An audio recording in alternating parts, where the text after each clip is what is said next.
ప్రజాప్రతినిధి న్యూస్ కి స్వాగతం. తెలంగాణలో కేసీఆర్ పరిపాలనకు రేవంత్ రెడ్డి పరిపాలనకు చాలా డిఫరెంట్ గా ఉందని, గ్రామాలన్నీ అస్తవ్యస్తంగా మారాయని ఆరోపణ చేశారు. దుబ్బాక ఎమ్మెల్యే కొత్త ప్రభాకర్ రెడ్డి సిద్దిపేట జిల్లా దుబ్బాక క్యాంపు కార్యాలయంలో స్థానిక ఎమ్మెల్యే కొత్త ప్రభాకర్ రెడ్డి నియోజకవర్గంలోని సాంఘిక బీసీ మైనార్టీ సంక్షేమ వసతి గృహాల నిర్వహణ, మౌలిక వసతి సౌకర్యాలపై అధికారులు వార్డెన్లతో సమీక్ష సమావేశం నిర్వహించారు. అనంతరం లబ్ధిదారులకు సీఎంఆర్ఎఫ్ చెక్కుల పంపిణీ చేశారు. ఈ సందర్భంగా ఆయన మాట్లాడుతూ గ్రామంలో ఎక్కడ చూసినా కంపు పట్టిన డ్రైనేజీ వ్యవస్థనే కనిపిస్తుందని అన్నారు. అంతేకాకుండా ఎవరిని చూసినా విష జ్వరాలతో కనిపిస్తున్నారని తెలిపారు. కాంగ్రెస్ ప్రభుత్వం పనితీరు దున్నపోతుపై వర్షం పడ్డట్లు ఉందని తెలిపారు. గత కొన్ని సంవత్సరాల్లో ఎన్నో ప్రభుత్వాల్ని చూశాం, కానీ ఇలాంటి ప్రభుత్వాన్ని ఎక్కడ చూడలేదని అన్నారు. సర్పంచ్, ఎంపీటీసీలు మరియు పదవీకాలం గడిచిపోయి స్పెషల్ ఆఫీసర్ల పాలనలో కూడా గ్రామాలన్నీ అస్తవ్యస్తంగా ఉన్నాయని తెలిపారు. ప్రభుత్వం తీరును మార్చుకోవాలని కోరారు. ఈరోజు తెలంగాణలో మరి కాంగ్రెస్ ప్రభుత్వం వచ్చిన తర్వాత గత ప్రభుత్వంలో కేసీఆర్ గారు మరి పాలించిన ప్రభుత్వంకు మరి ఇప్పుడు రేవంత్ రెడ్డి గారు పాలించే ప్రభుత్వానికి తేడా అనేది మరి కళ్ళకు కొట్టొచ్చినట్టు కనబడుతుంది.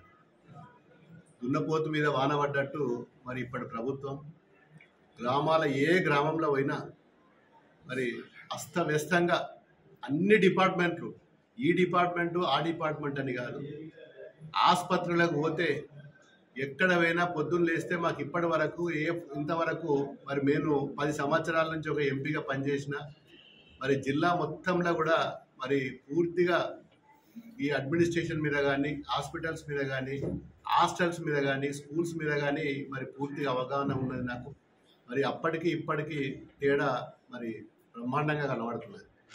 ఏ రోజు ఏ ఊరికి పోయినా పొద్దున్న లేవంగానే సార్ మా ఊర్లో 10 మందికి డెంగ్యూ వచ్చింది, కలరా వచ్చింది, ఎవరైనా పట్టించుకునేటోళ్ళు లేరు.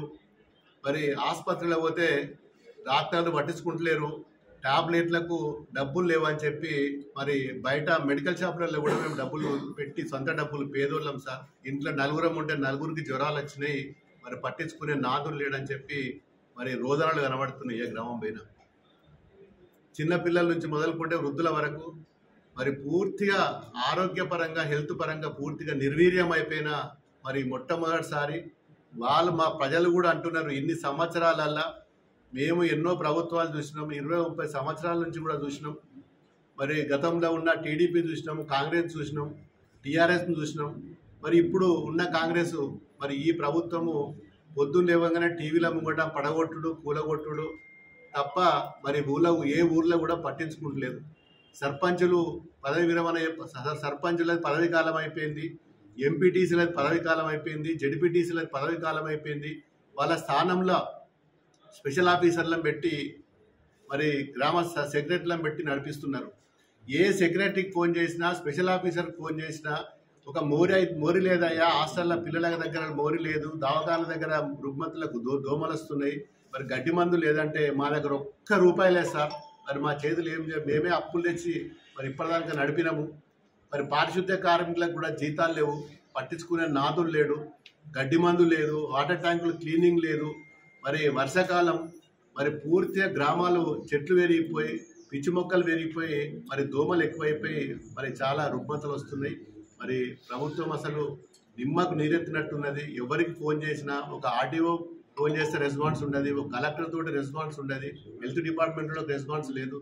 కరెంటు పోలు చాలా గ్రామాలల్లో కరెంటు పోలు పడిపోతే 8 మాసాలల్లో మరి మా నియోజకవర్గంలో ఇదివరకు ఒక 5 కరెంటు పోలు కూడా ఇచ్చిన హాస్టల్ల పరిస్థితి ఇలా దుబ్బాక నియోజకవర్గంలో మరి ఇప్పటి వరకు నేను అన్ని ఎస్సీ కానీ, బీసీ కానీ ఇంటిగ్రేటెడ్ హాస్టల్స్ మీద రివ్యూ పెట్టినాను.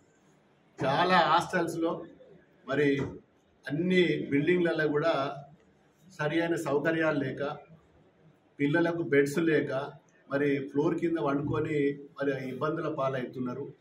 వారికి కాస్మెటిక్ సంబంధించిన బిల్స్ కూడా ఇప్పటి వరకు రాలేదు. మరి అదేవిధంగా మరి ముఖ్యంగా అన్ని గ్రామాలల్లో హాస్టల్కి సంబంధించిన మంచినీటి కొరత, బోర్లతోటి నీళ్లు తాగితే పిల్లలకు రుగ్మతలు వస్తున్నాయి, బోర్ నీళ్లు తాగుతున్నారు, మరి డ్రింకింగ్ వాటర్ వస్తలేవు, మోరీలు డ్రైనేజీలు కూడా బ్లాక్ అయిపోయినాయి. ఏ గ్రామ పంచాయతీలు చెప్పినా హాస్టళ్ళల్లో మరి వాళ్ళు సరి అయిన సిబ్బంది లేక ఇబ్బందుల పాలవుతుందని చెప్పి మరి దాదాపు 9 మంది హాస్టల్స్ జిల్లా అధికారులతోటి కూడా ఈరోజు రివ్యూ మీటింగ్ పెట్టుకోవడం జరిగింది. చాలా ఇబ్బందులలో ఉన్నారు.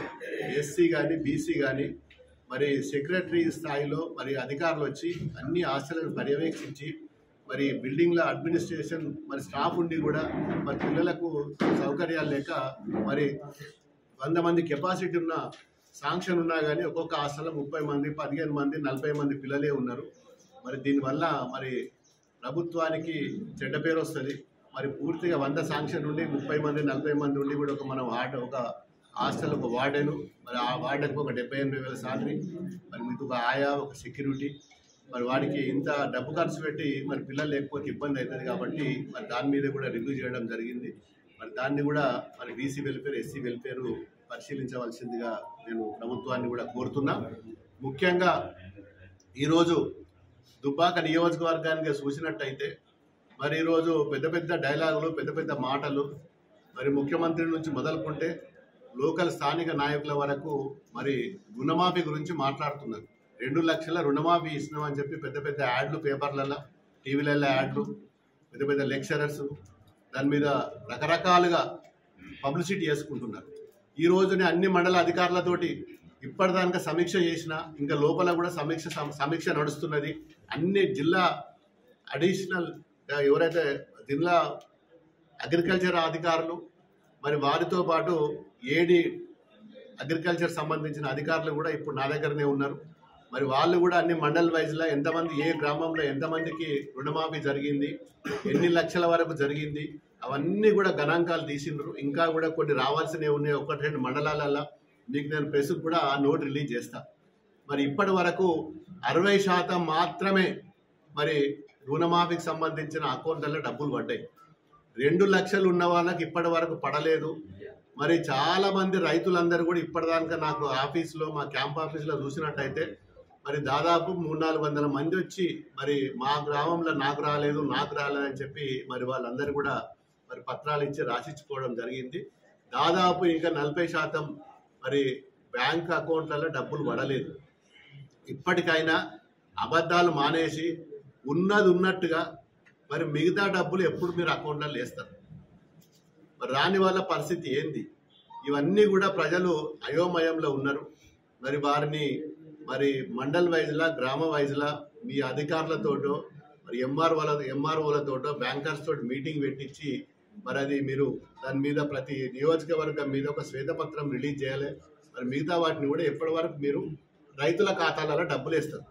అది క్లుప్తంగా మరి అన్ని విషయాలు కూడా మీరు మరి రిలీజ్ చేయవలసిందిగా కూడా నేను అగ్రికల్చర్ డిపార్ట్మెంట్ వాళ్ళను బ్యాంకర్స్ను కూడా నేను రిక్వెస్ట్ చేస్తున్నా.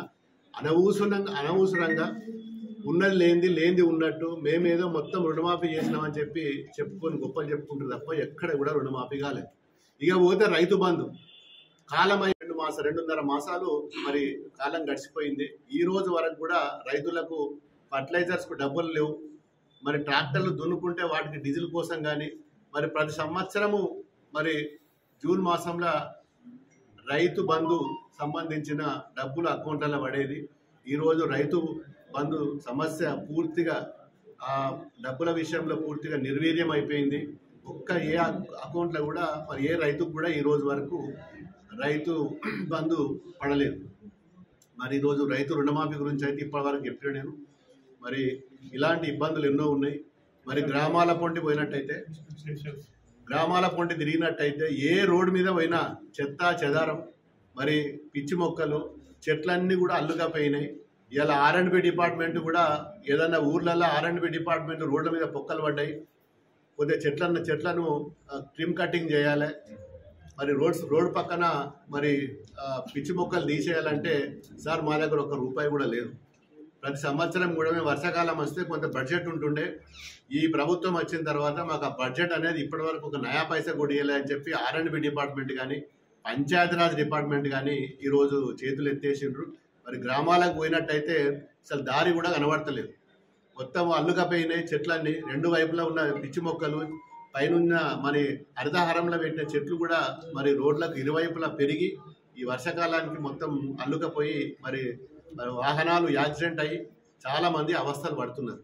పంచాయతీరాజ్ చూసినట్టయితే అట్లున్నది, ఇలా R&B చూసినట్టయితే ఇట్లుంది. 2 డిపార్ట్మెంట్లు కూడా నిర్వీర్యం అయిపోయినాయి. ఒక తట్టెడు మన్ను పోయాలంటే కూడా డబ్బులు లేవంటారు. చందాలు వసూలు చేసుకొని ఈరోజు గ్రామాలల్లో మరి ఆ బురద రోడ్లు రిపేర్ చేసుకునే పరిస్థితి ఏర్పడ్డది. ఒక్కొక్క ఊర్లో ఎన్ని ట్రాక్టర్లు ఉన్నాయో ట్రాక్టర్లు అందరూ కలిసి మురం తెచ్చుకొని రోడ్ల మీద పోసుకునే పరిస్థితి మొట్టమొదటిసారి చూస్తున్నామని చెప్పి ఈరోజు గ్రామస్తులందరూ కూడా మరి చెప్పడం జరుగుతున్నది. ఇక విద్యుత్ విషయానికి వస్తే ఆ విధంగా ఉన్నది. ఇక R&B సంబంధించిన విధంగా వస్తే ఈ విధంగా ఉన్నది. ఇవన్నీ కూడా గ్రామాలలో ఎక్కడ కూడా లేదు. పెన్షన్లు కూడా పెంచిన పెన్షన్ దేవుడు ఎరుగు ఉన్న పెన్షన్ కూడా అకౌంట్లలో పడతలేదు.